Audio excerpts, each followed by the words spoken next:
Got a good show for y'all today. Gonna talk about some things that's been happening in the background that I need y'all to know about, and I need y'all to be wary and watch out for in your businesses, because this could happen to you. All right. So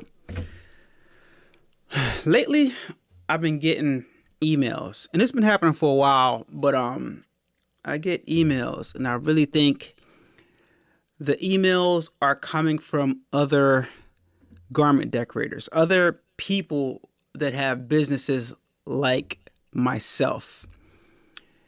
And the emails, the people, it's not just one person's. It happens not quite often, but it happens like 50-50. So people will contact me and pretend, I'm going to say pretend. Well, it's not really pretend. They really are trying to use my services, but they'll tell me that they want to partner with me, or they want to have me fulfill some orders. What's going on, Pooch Crafty Creations? Thank you so much for joining in. They'll tell me that they want me to do stuff with them, like decorate garments and stuff like that. And that's fine and all. I don't mind doing that. But they'll ask me a bunch of specific questions about a job or about what they're trying to get created, and I'll answer the questions, and then they'll just like vanish. And I think what's happening is that they're getting jobs and they're not sure how to do the jobs. So they're pretending like they want me to do the jobs, or they're asking me to do the jobs for them. They're figuring out that they can or can't do the job, and then they're just disappearing. So let me give you an example, because I guess I gotta. What's going on, Kathleen? Thank you so much for joining in. I guess I gotta tell you guys this last one that happened to me. So a customer hit me up, right?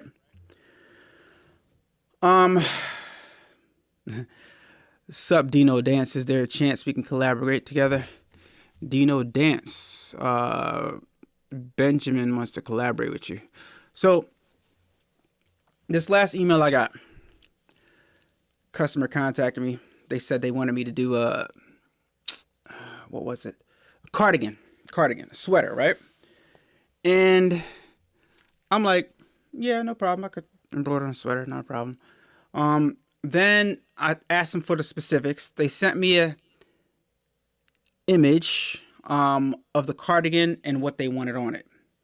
It was a design about, and there's a, cardigan got like a V-neck, and then it has the buttons coming down right here, and it had a big logo right here. It was like two initials, right? And then it had something else on this side. I don't know. I think it was let's talk about this image right here.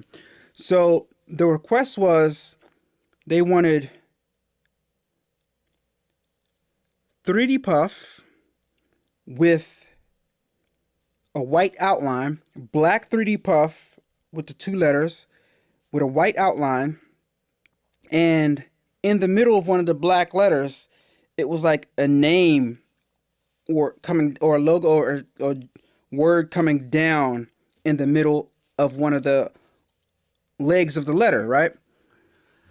So I'm like, okay, so there's all sorts of things wrong with this, right? So one, when you got a thing that's like this wide, like two letters, 3D puff can only be but so wide, because the satin stitch is going to be really wide, and you can't really, it's easy for it to get snagged in a situation where if you're rubbing up against something, it's easy for it to get snagged. So typically when people do 3D puff, it's like with a thinner satin stitch, right? So it's not really meant, satin stitches in general aren't meant to be but so wide. And when you try to digitize it, you'll see on the program that it kind of like creates a gap at the wide areas, and the program will even warn you like, yo, this satin stitch is too wide. All right, so how many of you guys have saw that happen in digitizing software? So the other thing that was wrong with it is, not only do you want me to do 3D puff with the white outline around it, but you also want me to embroider down the side of one of the 3D puffs. I'm like, and not only do you want me to embroider down the side of the 3D puff, but you also want to do all this on a cardigan. That's like, no, no, and no, right? How many of you guys are following? Like the first of all, 3D puff is like for hats. The softest material I would do 3D puff on is probably like a heavy duty hoodie or something like that, right? But I definitely wouldn't do it on a cardigan.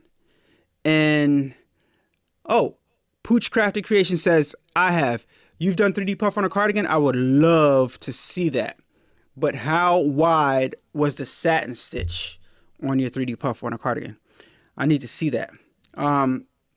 So after I told them, but did you embroider on the actual 3D puff, like a word or something on that 3D puff?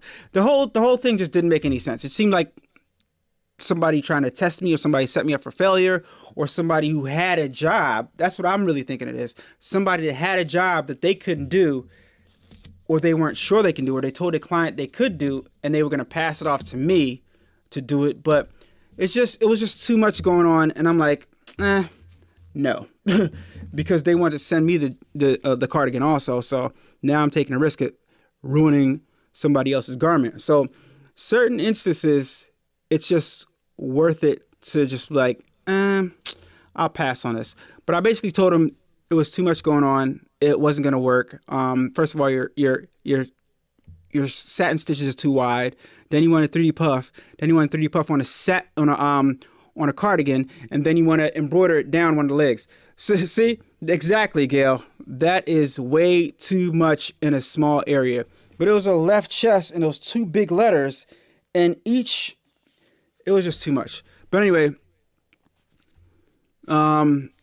J Max said, yeah, I embroider hats, and I have to tell them all the time about how wide the design can be. Right. So on hats, the design can be wide, right? Because your embroidery machine can go like that to that, but it just can't be but so tall, right? Depending on the style hat also. But the thing is, they have elements of the hats sometimes that's too wide. The satin stitch is too wide, right? So in that case, you would do to Tommy stitch, but the person was asking specifically for 3D puff for the letters, and it just the legs of the letters were too wide. So anyway, yeah, I told him no, it's not possible. I'm not gonna do it. So all right, next one job that I took on. Client that I normally get all the time. It's one of my repeat clients. Great guy. They are wanting your expertise. I think so, but I'd rather just like them do a consultation with me and, maybe get on some type of payment plan, and I can consult them every now and then. I don't know. But people are sneaky, and I get this every now and then. Pooch Crafty Creation says, no, I would not do that. Exactly. That's why I did not do that. Pam Rock says, happy Friday. Happy Friday, Pam Rock. Happy Friday. So let me show you guys something. No, I answered the first question. Okay. Let me show you guys something. So the client that I normally got this from Old Navy. Pretty dope. Pretty dope little, I guess, Letterman jacket, kind of, sort of. Old Navy, guys. I think he paid like $20 for it. It's pretty dope. But I want you guys to look at the texture of this. How'd the sleeve end up inside out? Hold on. Let me turn the sleeve right side back in so you guys can check it out here. All right. So this is the can you guys see that? Let me try to turn up the ISO so you guys can see that better. Hold on. Give me a second, guys. Give me a second, guys. Let me turn up the exposure here. Bam. All right, here we go. All right. All right, you see that like fleece type of material right there? Yeah, there you go. You guys can see it now. See that? All right, so Client hit me up. Hey, can I bring by this thing? I want to show you what I'm talking about. I want to show you what I want done to it. All right, fine. Yeah, come by. So this is the relationship that we have. He always comes by and shows me his stuff. But this, if you're watching, I apologize, but I gotta share this with my people because it's very, very interesting. It's very, very, you can learn a lot from it. This is what he came by with. This is his illustration. This is what he presented to me right here. So this is it, guys. Hold on. All right. So this is my graphic that I had to work with. So can y'all decipher this first of all? I'm like, okay, so what am I doing here? Like, only thing comes to mind is like, okay, what do you want this on the, the back, the upper back area?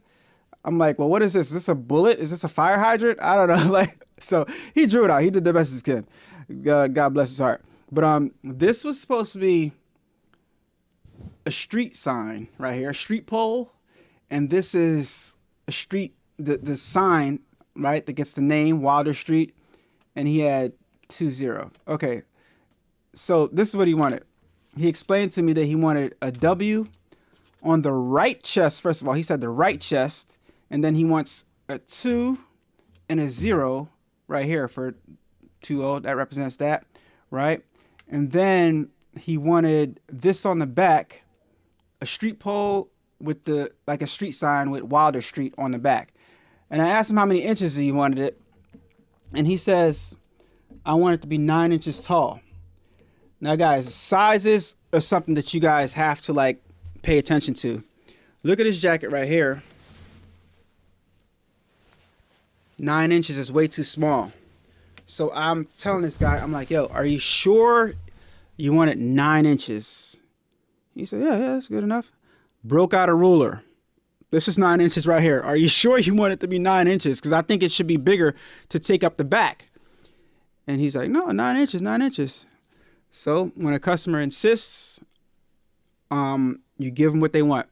And also, he wanted right chest. I told him, well, normally things go on the left chest. So he finally conceded and he said, yo, I'm gonna go. I said no, but you can get it any way you want. But he said no. If it's right chest, then we're gonna put it on the right chest. We're gonna put it on. I mean, if it's left chest, I'm gonna go ahead with your expertise and we're gonna put it on the left chest, right? So he did change it from right chest to left chest, and I'm happy that he chose to do the W on the left chest and not the right chest. But I would did it on the right chest if he wanted it. But so I had to go and create the graphics, which I didn't do. I just jumped straight into digitizing and started digitizing off the top of my head. And I went on Google, looked at some street signs, and I started digitizing right off the top of my head. Those of you guys that follow me on Instagram, I think I might have posted. No, I don't think I posted digitizing at all. But yeah, I went ahead and digitized the W, and I embroidered it out today. And this is what we got so far.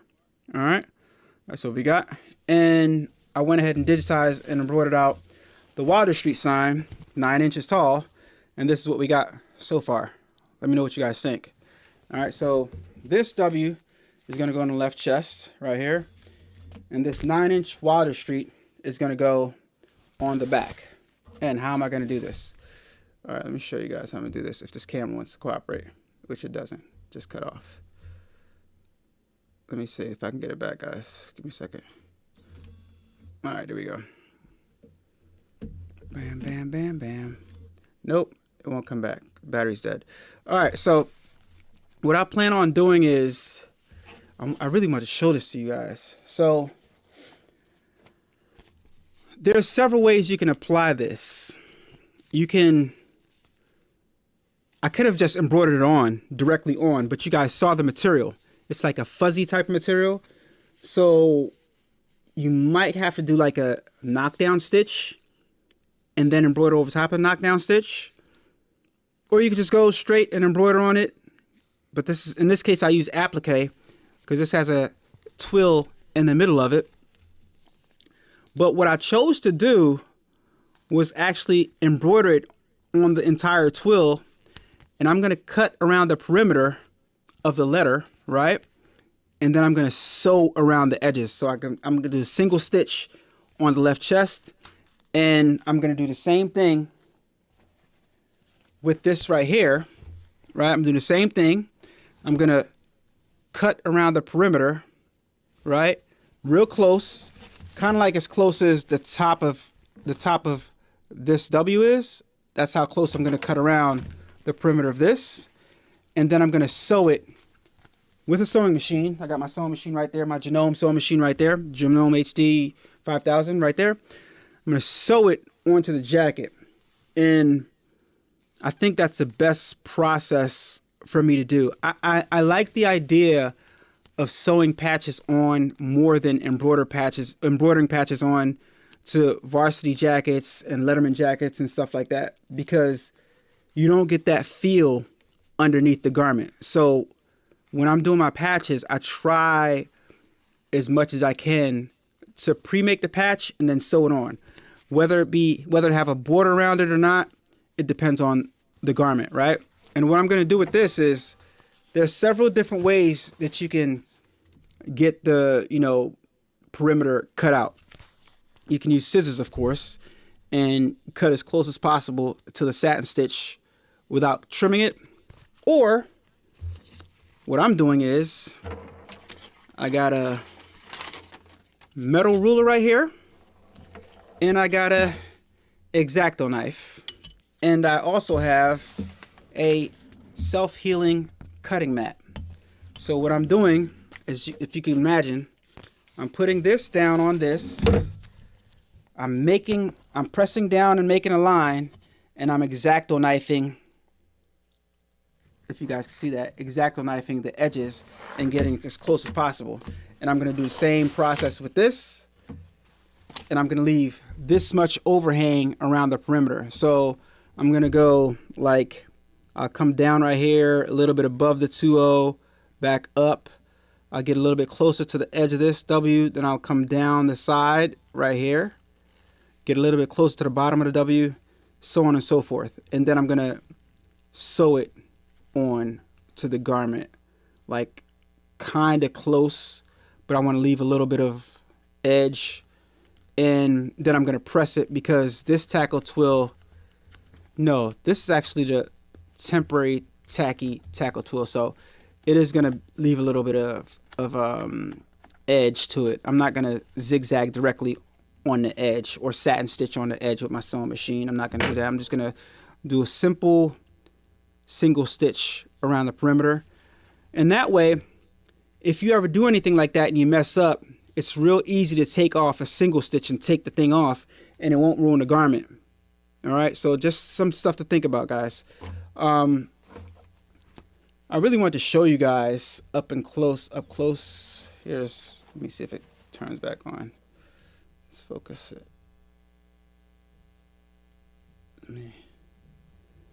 Hold on.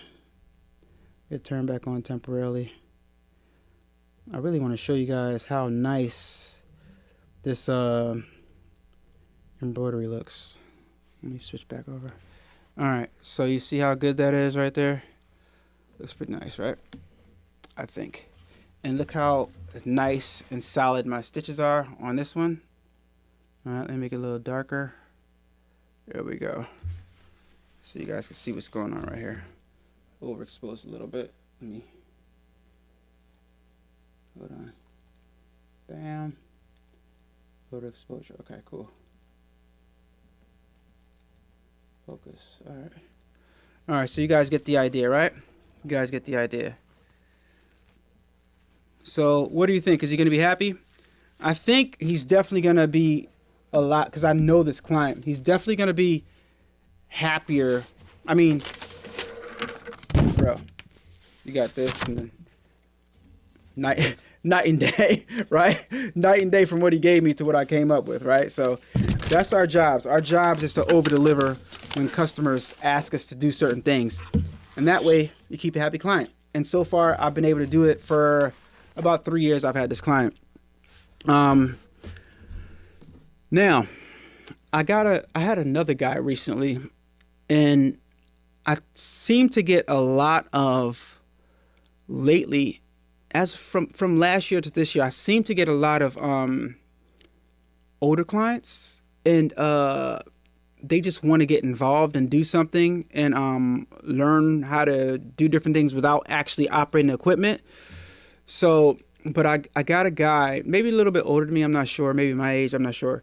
But I can tell that he wasn't being treated right by other people that he was dealing with trying to get his DTFs made.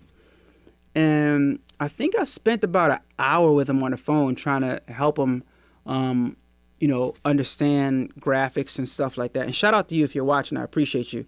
And I was able to make his DTFs, and he came and picked them up today.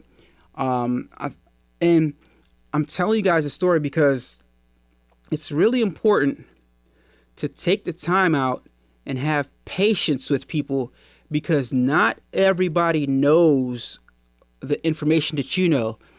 It's like, I'm sure a lot of you guys experience that people don't know that they only have a JPEG and the JPEG doesn't have a transparent background. People don't know that their thumbnail, once you blow it up to make it a big 12-inch or 13-inch image, that it's going to distort. People don't know the difference between a PDF, PNG, what a PNG can do, what a SVG is. They don't know this stuff.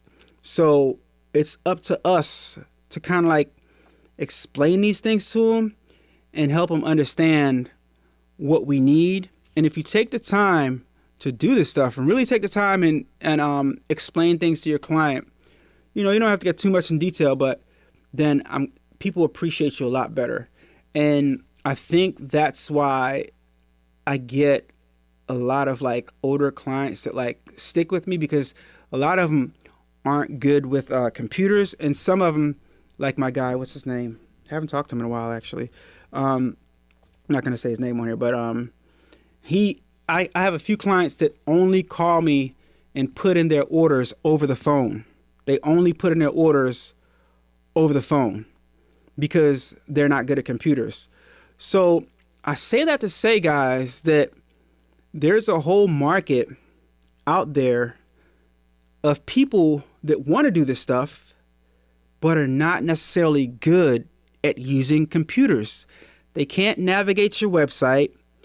If you sit on the phone with them and try to show them how to navigate the site, they just, they may or may not be able to figure it out, but they're not comfortable enough to just put in an order on their own. So it might be to your best interest as a business to take the time out to help some of these customers or potential customers, because you might be the only one willing to do it. And that's a huge, huge opportunity to gain the business of people that don't have the ability to operate this, navigate these websites and things like that. So just think about that as you're dealing with customers. Really listen to them and try to be patient with people. All right. I know time is money, but sometimes you have to take a little bit of time to make money in the long run and to keep those consistent customers. All right. They're some of my best customers, guys. So let me take some questions real fast. Thank you for being so kind to our older clients. Most definitely. I try my best. It's a struggle, but it's worth it at the end of the day, especially when they get stuff done and they really appreciate it. And I feel good after those conversations. So yeah, just something to think about, guys. How are you going to do the 20? The 20's in there already. The 20's in there already. See? You got the 2, you got the 2, and you got the 0. It's in there already. That's how he requested it. He wanted the 2 and the 0 right in the same spot. I thought he wanted like up here, but no, he wanted the 2 and then the 0 right exactly where I placed it. Yeah, so this is good as done. I'm going to take my ruler and I'm going to cut around the perimeter with my X-Acto knife, and then I'm going to sew it on. And that's that. All right, guys. So let me know your thoughts in the comments down below and what you guys think. How did I do on this job? Have you guys gotten any emails or calls with a whole bunch of questions asking you things and no follow through after that? Does your business get people asking you a bunch of questions, and do you feel like you're being used for information sometimes, and some of those customers aren't really customers? Let me know your thoughts in the comments down below, and I'll talk to you guys on the next video. How are you going to cut around it? Teresa, I explained that. I'm going to take my ruler. But there's several ways to do it. Let me go into that real fast. So I'm going to take my ruler, my metal ruler. I'm going to sit it down, and I'm going to X-Acto knife it. Now, I do have a laser, but my X-Tool M1, I don't think it's strong enough to do this. Let me know, those of you guys that have an X-Tool M1, let me know if you guys have ever cut tackle tool with it. I haven't tried. I actually did try, and it didn't work. And I don't think it's meant for this. I think you need a CO2, and I have a diode. Or it's the other way around. Yeah, I have a diode, but I think I need a CO2. The CO2s are stronger. But yeah, you could use a laser if you have a laser capable. That's be the most precision. That would be the most precise way to cut it. You could just use scissors and go, eyeball it. But I'm going to use a ruler and an X-Acto knife. I already did the top, and it gave me a nice, perfectly straight line. So I'm going to continue doing it that way. Yeah. All right. So, yeah. Thank you guys so much for joining in today. Thank you guys for spending a little bit of time with me. I appreciate you guys. Had a good time talking to you guys. Let me know your thoughts in the comments down below. If you've ever gotten any customers or strange calls in your business like this, like I just talked about, and let me know if you've done any job like this. Jobs like this. Let me know how you'd apply this in the comments while watching the replay, and I'll talk to you guys on the next video. Hey everybody, enjoy your weekends. I'll talk to you guys on Monday. I'll probably post some shorts over the weekend.